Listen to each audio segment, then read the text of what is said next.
Hello, and welcome back to another update as I cover the latest developments throughout the front line. I am today using Syriac Maps map. The reason for that is my own map kept bugging and I am having a very difficult time actually using it. So I'll be just covering through Syriac Maps map as that has the latest information. We start out in the direction of Avdiivka, where the Russian forces have managed to advance in two directions, here to the north of Stepova. First off, they've managed to capture this forest line right here to the north of Stepova, where they've managed to advance across the railways and are now holding on to this forest line. This is a continuous attempt by the Russian forces to push here to the northwestern direction of Stepova in the direction of Berdeshi. The areas here in the north are the areas where the Ukrainian fortifications are located. So they're pushing through the Ukrainian fortifications here to the north of Stepova to dismantle the Ukrainian positions and prevent them from counterattacking in the direction of Stepova to regain control here, where they're holding on to just the last forest lines here to the west of the village. So we're seeing continuous attempts by the Russian forces to advance here to the north of Stepova to solidify their control over the village and to fully capture it. This will allow the Russian forces to then focus their forces in the direction of the Avdiivka coke plant, whether it is to here to the southeast, where they will attempt to advance in the Dacha area to then storm the coke plant itself, or to advance here to the north of it to gain further positions here to advance and storm it from multiple directions rather than one next to the waist heap direction. We also see to the north of the rail lines that the Russian forces managed to advance a slight bit, capturing parts of the first lines here to the north, as the Russian forces continue their attempts at capturing the intersection of the railways here to the north of Stepova, the north of Bohdanivka, and move in direction of the Dacha area here to the north. So the Ukrainian forces have multiple positions in this area, both in the Dacha area, the first lines by the railways, Novokalinovo, Ocheretune, Bakhmutivka, and so on. All of these locations are heavily fortified, and the Ukrainian forces have the necessary amount of manpower in these directions, as this is one of the focus areas of the Ukrainian forces. The Ukrainian forces have decided to prioritize the Avdiivka direction over other areas such as Bakhmut, where we see yet another serious advance by the Russian forces. They've managed to capture this part here to the west of the fortified areas, the areas south of Bohdanivka and multiple forest lines, getting a foothold within the village and advancing within it as well. So this area here was captured by the Russian forces as they got a foothold within the village. So also a video that was geolocated here to the northwest of Bohdanivka, as you see on the screen right here. This video actually showed Ukrainian forces retreating from the northern direction from the forest lines after Russian assaults, and we see one of them carrying a wounded soldier.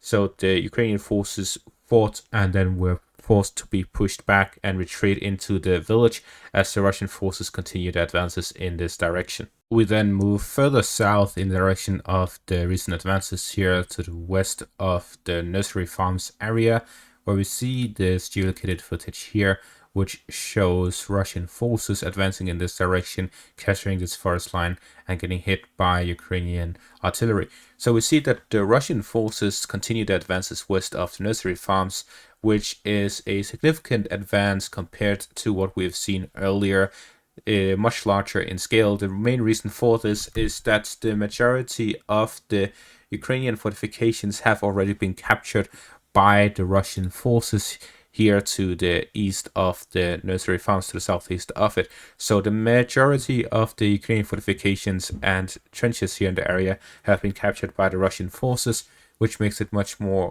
easy for them to advance through these forest areas compared to before. And this is also why we see them capturing this whole part here to the west of the nursery farms area, and this has allowed them to gain a foothold in Bohdanivka. And with this foothold, we will likely see the Russian forces continue storming the village, especially here in the northwestern areas as well, which will then allow them to push in the direction of Kaliniya and capture the village of Bohdanivka completely. The Russian objective here in this direction is to continue pressuring the Ukrainian positions here in the northern flank until they gain control over Bohdanivka and Kaliniya.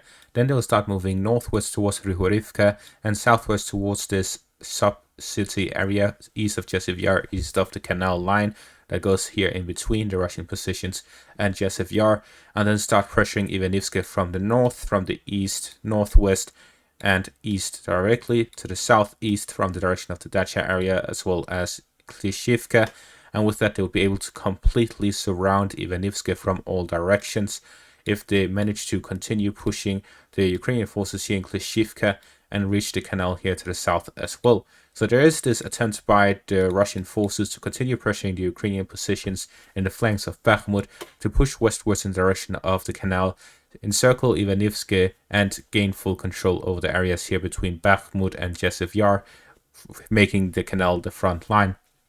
In the northern direction, the direction of Terny and the northwest of Kreminna, we see fighting continuing in this area despite no territorial advances by either side. There's been a lot of fighting, and with this geolocated footage here, we see that a Ukrainian Leopard tank was hit by Russian artillery here to the northwest of the Russian positions, and from this we see that the fighting continues and the Ukrainian forces actually have NATO supplied units in this area defending against the Russian forces doing positional fighting in the area.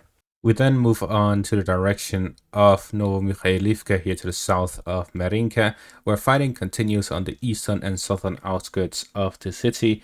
We see that the Ukrainian forces are trying to counterattack and try to pressure the Russian forces in the area. Meanwhile, we get this geolocated footage here where we see Russian positions being bombarded by Ukrainian artillery to the east of the city. There's been a lot of positional fighting in the area as Russian forces try to gain a foothold and access to the city, and the Ukrainian forces are trying to prevent them from entering, and we see the results of that with this geolocated footage. We also see some geolocated footage from the south of the city where we see here that the Ukrainian forces also bombard the Russian positions straight to the south of the city, right by the outskirts, which shows that the Russian forces have gained a foothold here in the southern parts, in the graveyard, and in the storage areas here to the south of the city. So we see continuous attempts by the Russian forces to gain a foothold, not just in the east, but also in the south, and Ukrainian resistance is very tough, making it very difficult for the Russians to succeed. We then move on to the Robotine direction, where we have this geolocated footage here to the northwest of the village, where we see that the Ukrainian forces launched some sort of attack in direction of the northwest of the village against Russian positions, and these Ukrainian forces were hit by artillery. This shows that the Ukrainian forces haven't stopped their operations, positional fighting here in the Robotine direction, as they try to prevent a Russian forces from regaining control over the areas and pushing them out of Robotine. They try to do some responses by launching these attacks and pressuring the Russian forces in the area. Moving back to the Avdiivka direction, there was this point where I talked about the necessary manpower to deal with the Russian forces in the direction of Avdiivka. The Ukrainian forces have been prioritizing this area over other areas such as Bakhmut, with a shell shortage being reported in the Bakhmut direction, but we still see heavy artillery in the direction of Avdiivka. We also see the necessary manpower in this direction. Meanwhile, we have a Ukrainian defense minister who wants to recruit Ukrainian men abroad.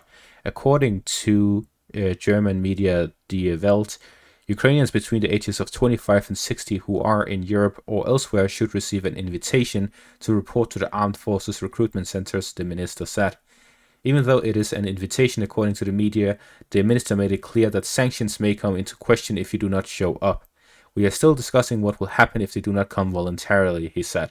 So there is a general mobilization of Ukrainians abroad.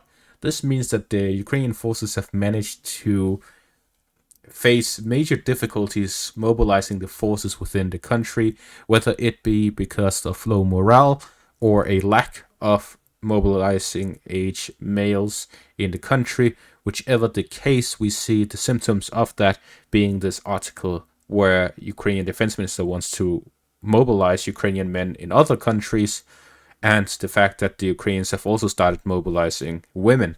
According to a Ukrainian source I have, the women are mostly volunteers. There's not that much mobilization there yet, but if we see a failure of the mobilization of Ukrainians across other countries, then we'll likely see more women being conscripted, as Zelensky has reported to Zelensky, according to Zelensky himself, that they need to mobilize an additional 500,000.